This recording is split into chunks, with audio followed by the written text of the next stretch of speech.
राधे कृष्णा।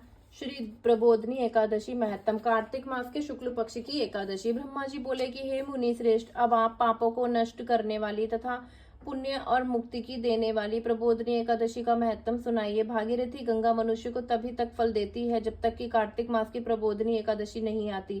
तीर्थ, नदी, समुद्र आदि भी तभी तक फल देते हैं जब तक प्रबोधनी एकादशी नहीं आती। कार्तिक मास के शुक्ल पक्ष की प्रबोधनी एकादशी के व्रत का फल 1 सहस्त्र अश्वमेघ तथा 100 राज सूर्य यज्ञ के फल के बराबर होता है।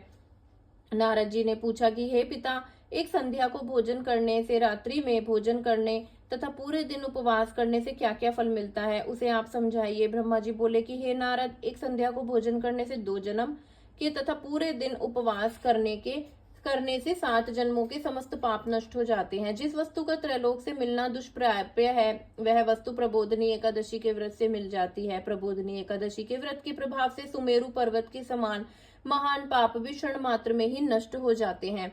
अनेकों पूर्व जन्म के किए हुए बुरे कर्मों को प्रबोधनी एकादशी का व्रत क्षण भर में नष्ट कर देता है। जो मनुष्य अपने स्वभाव अनुसार इस प्रबोधनी एकादशी का विधि पूर्वक व्रत करते हैं, उन्हें पूर्ण फल प्राप्त होता है। हे मुनिवर, जो मनुष्य श्रद्धा पूर्वक थोड़ा भी पुण्य करते हैं, वह उसके पुण्य पर्वत के समान अटल हो जाता है। जो अपने हृदय के अंदर ही ऐसा ध्यान करते हैं कि प्रबोधनी एकादशी का व्रत करूंगा, उसके 100 जन्म के पाप नष्ट हो जाते हैं। जो मनुष्य प्रबोधनी एकादशी को रात्रि जागरण करते हैं, उनकी बीती हुई तथा आने वाली 10 पीढ़ियां विष्णु लोक में जाकर वास करती हैं और नरक में अनेक दुखों को भोगते हुए पितृ विष्णु लोक में जाकर सुख भोगते हैं। ब्रह्म हत्या आदि महान पाप भी प्रबोधनी एकादशी के दिन रात्रि को जागरण करने से नष्ट हो जाते हैं। प्रबोधनी एकादशी को रात्रि को जागरण करने का फल अश्वमेघ आदि यज्ञों के फल से अधिक होता है। समस्त तीर्थों में जाने तथा गौ स्वर्ण भूमि आदि के दान का फल कार्तिक मास के शुक्ल पक्ष की प्रबोधनी एकादशी के रात्रि के जागरण से फल के बराबर होता है। इस संसार में उसी का जीवन सफल है जिसे प्रबोधनी एकादशी के व्रत के द्वारा अपने कुल को पवित्र किया है। संसार में जितने भी तीर्थ हैं तथा जितने भी तीर्थों की आशा की जा सकती है, वह प्रबोधनी एकादशी का व्रत करने वाले के घर में रहते हैं। मनुष्य को समस्त कर्मों को त्यागते हुए भगवान की प्रसन्नता के लिए कार्तिक मास की प्रबोधनी एकादशी का व्रत जरूर करना चाहिए। जो मनुष्य इस एकादशी के व्रत को करता है, वह धनवान, योगी, तपस्वी तथा इंद्रियों को जीतने वाला होता ही है, क्योंकि वह एकादशी भगवान विष्णु की अत्यंत प्रिय एकादशी है। इसके व्रत के प्रभाव से मनुष्य पुनः जन्म तो नहीं लेता है। इस व्रत के प्रभाव से कामिक, वाचिक और मानसिक तीनों प्रकार के पाप नष्ट हो जाते हैं। इस प्रकार के दिन जो मनुष्य भगवान की प्राप्ति के लिए दान, तप, होम, यज्ञ आदि करते हैं, उन्हें अक्षय पुण्य मिलता है। प्रबोधनी एकादशी के दिन भगवान की पूजा करने से बाल, यौवन और वृद्धावस्था के समस्त पाप नष्ट हो जाते हैं। इस एकादशी को रात्रि के जागरण करने का फल सूर्य ग्रहण के समान स्नान करने के फल से सहस्त्र गुना अधिक होता है। मनुष्य जन्म से लेकर तो पुण्य करता है, वह पुण्य प्रबोधनी एकादशी के व्रत के पुण्य के सामने व्यर्थ है। जो मनुष्य प्रबोधनी का व्रत नहीं करते, उनके समस्त पुण्य व्यर्थ जाते हैं। इसीलिए हे नारद, तुमको भी विधि पूर्वक विष्णु भगवान की पूजा करनी चाहिए। जो मनुष्य कार्तिक मास में धर्मपरायण होकर अन्य व्यक्तियों को अन्न नहीं खाते, उन्हें चंद्रायण व्रत का फल मिलता है। कार्तिक मास में भगवान दान आदि से उतने प्रसन्न नहीं होते जितने की शास्त्रों की कथा सुनने से प्रसन्न होते हैं। कार्तिक मास में जो मनुष्य भगवान की कथा को थोड़ा बहुत पढ़ते हैं या सुनते हैं, उन्हें 100 गौ के दान का फल मिलता है। जो मनुष्य अपने कल्याण के लिए विष्णु भगवान की कथा सुनते हैं, वे अपने कुटुंब का उद्धार तो करके 1 सहस्त्र गौदान का फल पा लेते हैं। जो मनुष्य प्रबोधनी एकादशी के दिन विष्णु की कथा सुनते हैं, उनके 7 द्वीपों के दानों का फल प्राप्त होता है। जो विष्णु की भक्ति पूर्वक तथा सुनते हैं और कथा कहने वाले ब्राह्मण की यथोचित पूजा करते हैं तथा उसे संतुष्ट करते हैं, वे उत्तम लोक को प्राप्त हो जाते हैं।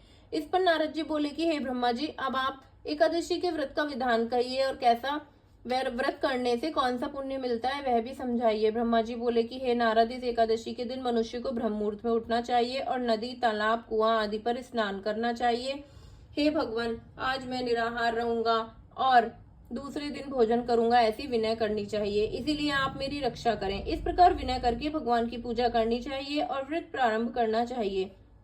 उस रात्रि को भगवान के समीप गीत, नृत्य, बाजे, कीर्तन समय व्यतीत करनी चाहिए। प्रबोधनी एकादशी के दिन कृपणता को त्याग कर बहुत से पुण्य पुष्प, अगर धूप आदि से भगवान की आराधना करनी चाहिए। शंख के जल से भगवान को अर्घ्य देना चाहिए। इसका फल तीर्थ दान आदि से करोड़ों गुना अधिक होता है। जो मनुष्य अगस्त्य पुष्प से भगवान की पूजा करते हैं उनके सामने भी इंद्र हाथ जोड़ता है। कार्तिक मास में जो बिल्व पत्र से भगवान की पूजा करते हैं उन्हें अंत में मुक्ति मिलती है। कार्तिक में जो मनुष्य तुलसी जी से भगवान की पूजा करता है उसके 10,000 जन्म के समस्त पाप नष्ट हो जाते हैं। जो मनुष्य इस जन्म नाम से श्री तुलसी जी के दर्शन करते हैं या छूते हैं या ध्यान करते हैं या कीर्तन करते हैं, रोपण अथवा सेवा करते हैं, वे 1000 कोटि युग तक भगवान के घर में रहते हैं। जो मनुष्य तुलसी का पेड़ लगाते हैं उनकी कुटुंब में जो पैदा होता है वे प्रलय के अंत तक विष्णु लोक में रहते हैं। जो भगवान की कदम्ब पुष्प से पूजा करते हैं वह यमराज के दुखों को नहीं पाते। समस्त मनोवांछाओं को पूजा करने वाले भगवान कदम्ब पुष्प को देखकर अत्यंत प्रसन्न होते हैं। यदि उनकी कदम्ब पुष्प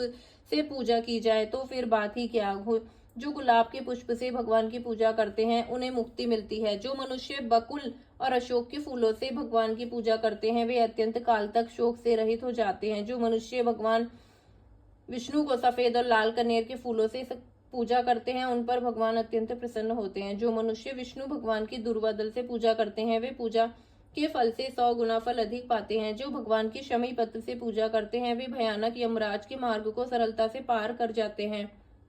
जो मनुष्य चंपक पुष्प से भगवान विष्णु की पूजा करते हैं वे आवागमन के चक्र से छूट जाते हैं। जो मनुष्य स्वर्ण का बना हुआ केतकी पुष्प भगवान पर चढ़ाते हैं अनेकों करोड़ों जन्म के पाप नष्ट हो जाते हैं। जो पीले और रक्त वर्ण कमल के सुगंधित फूलों से भगवान की पूजा करते हैं उन्हें श्वेत द्वीप में स्थान मिलता है। इस प्रकार रात्रि में भगवान की पूजा करके प्रातःकाल शुद्ध जल की नदी से स्नान करना चाहिए। स्नान करने के पश्चात भगवान की प्रार्थना करते हुए घर आंगन भगवान की पूजा करनी चाहिए। इसके बाद व्रत के लिए ब्राह्मणों को भोजन कराना चाहिए और दक्षिणा देकर मीठे वाक्यों द्वारा उनको विदा करना चाहिए।